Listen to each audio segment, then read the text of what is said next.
Hi, today I'm reviewing Ambition Monster by Jennifer Romolini. I love that name, Romolini.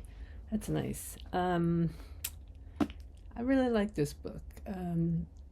It's really interesting because there were so many places, so many things about her upbringing that reminded me of mine in certain respects, but very different.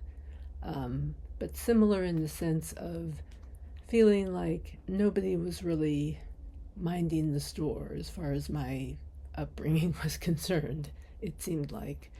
But I won't dwell on that, but I will say reading this sort of made me think about more about writing my own memoirs because of the things she said and talked about in here. And what I thought was striking was how different her response was to the situations that she faced.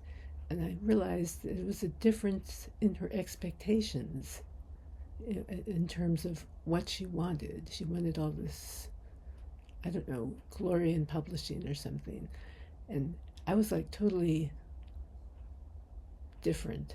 I mean, my response to sexist, overtly sexist behavior was to shut it down. I can think of only one instance where that's not true. It was during an interview. Somebody made a remark that I could have called him out on in terms of, making a cliche assumption about my husband, who was a firefighter. And, I just didn't. But, it's interesting. I would not put up with some of the stuff that she would put up with, for sure. And I was just impressed by the fact that she was a mother trying to do all the things she was doing. But yeah, there comes a point where you say, I can only do so much. And the point where you finally just say, why can't I just be happy? Why don't I focus on that? What is it that will make me happy? Those things. This book will help you think about your assumptions.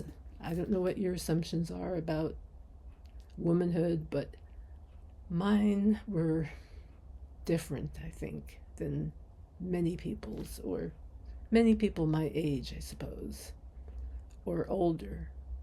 Because honestly, I'm not really a baby boomer when you come down to it. I don't have some of the expectations about motherhood and being a woman that I hear in old women older than myself.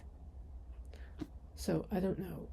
I feel like I've fallen in some sort of gap between those generations, between X and Boomer. The lost generation. They came and went, right? They got lost. I don't know. Anyway, having said that, I enjoyed this memoir, and it did kind of inspire me to think about writing my own.